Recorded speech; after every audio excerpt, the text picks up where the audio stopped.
given this obviously situation that we've talked about, are there any strategies you've seen companies putting in place to adapt to this situation, especially with regards to compensation or how they set up the structures, just to either retain the talent that they have or attract new talent as well? So, Virgil, would you like to kick off on this one? I can, Angela, but I've been speaking a lot and way too much already. But I can. But I'll say this though, before handing over to someone else, right? To maybe make this dynamic is that I think you'll hear the three of us say so quite a bit. It starts with designing your reward strategy and designing it as an extension of who you want to be as a company and your company culture, right? I think in years past, in the crazy environment you were in, there was a shortcut of just throwing money at people.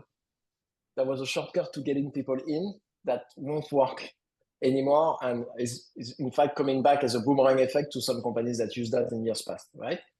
Right now, it starts with the first thing, it starts with designing a reward strategy that's true to who you are and true to your employer value proposition, right? If you want to be a company that's strong on work-life balance, what do you do in your reward policy?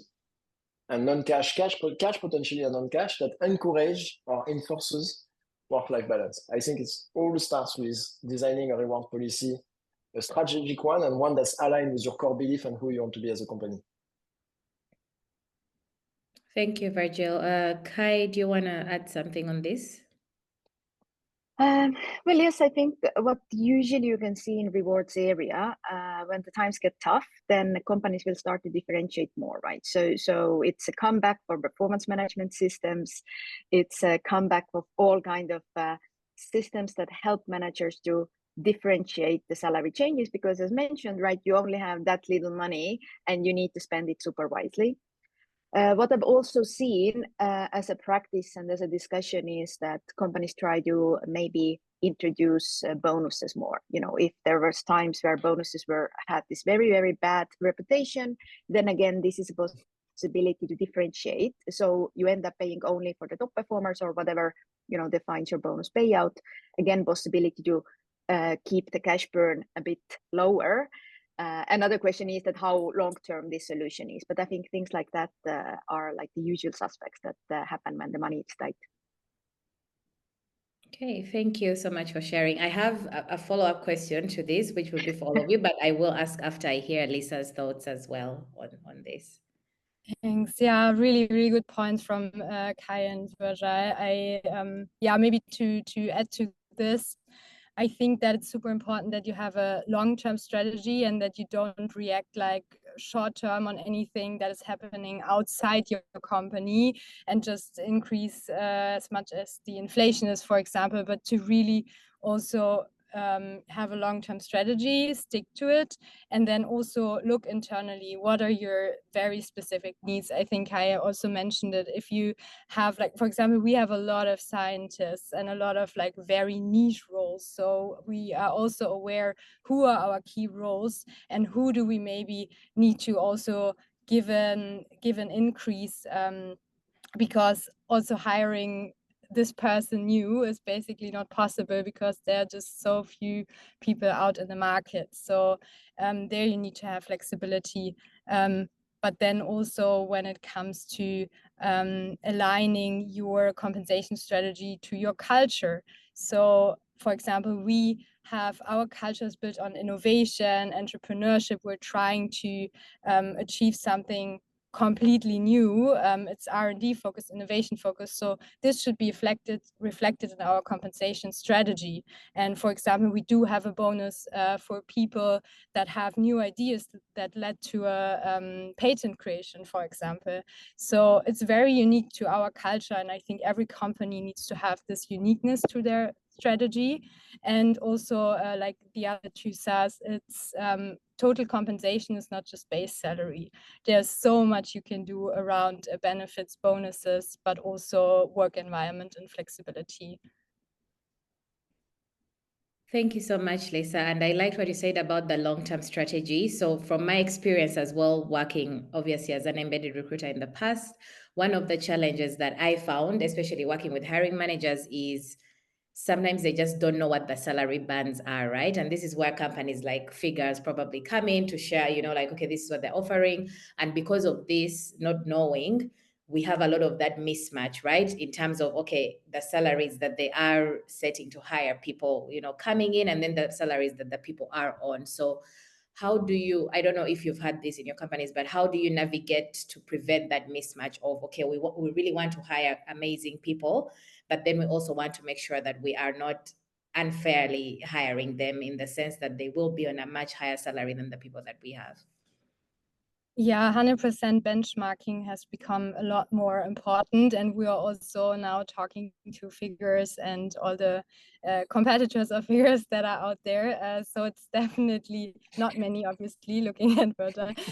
But no, I think, yeah, definitely I'm super excited about Figures and other platforms, because it's definitely a struggle to get to get market benchmarking.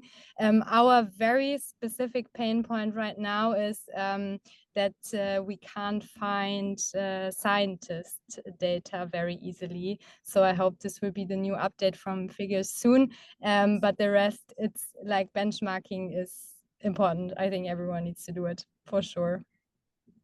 No pressure, Virgil, but yeah. No pressure.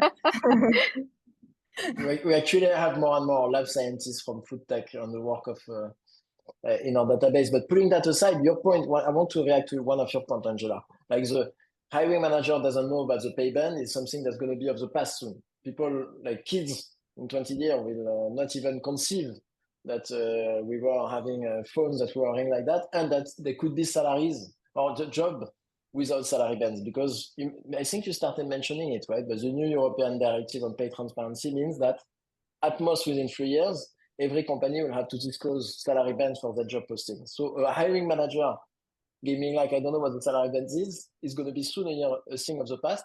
And I'd say that this is at most within 3 years.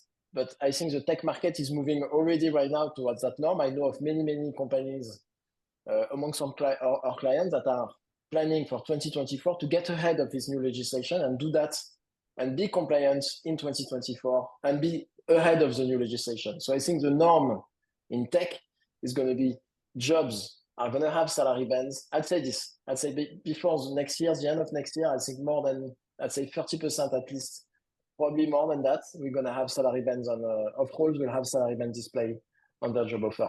So I think the market is moving towards that already, and most companies should get ahead of that, in my opinion. Definitely, definitely. We've even seen it actually when we are sending reach out messages to candidates as well, where most of them wouldn't want to jump on a call without knowing, you know, okay, what's the salary, right, for this? So I think that's definitely where we're heading, where there's a lot of transparency around this. Awesome. Anyone else want to add anything? Kai, anything to add on this? Otherwise, I can move on to the next question. We can move on. And I have one thing though, if I can, Angela, on that, because I think I hate to be the non-pragmatic person where I'm like, oh, we want solution, and I'm like, think of your reward strategy as a very philosophical thing. Let me put the example of one of our client company that, you know, what they implemented as a cash saving short-term solution and retention solution that I find interesting is they've told some of the employees, I don't think it's everyone, that they can choose for their annual bonus at the end of this year, they can choose to either receive their bonus or twice the amount in a year from now.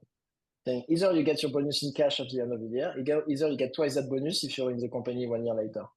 I find it very interesting in type of innovating solution. I think there's pros and cons if you think about it, but that's a pragmatic solution. Cost saving is a core term, retention being like, and I mean, there's lots of dynamics around that are interesting. Having that conversation with someone and seeing someone being like, yep, no way. Not because I need the cash, but potentially I don't see myself in your company a year from now could be interesting. I mean, there's lots of interesting thoughts about this. That's a pragmatic, potential, innovative solution for people out there. That's interesting, giving people that option. I saw this conversation when it came to stock options, right? Especially when it came to hiring, because what we noticed, for instance, in the US, they are really big on stock options, that to a point that candidates would even rather take higher most stock options, and then the salary is lower because I think in the US, they're really big on stock options and all this. And then European candidates we found were a little bit more reserved when it came to like virtual stocks. So they're more likely to ask for, okay, I just want my base salary a bit higher, and then maybe fewer stock options. So it's interesting to also check these motivations, like you said, Virgil, that maybe that could be something people can explore.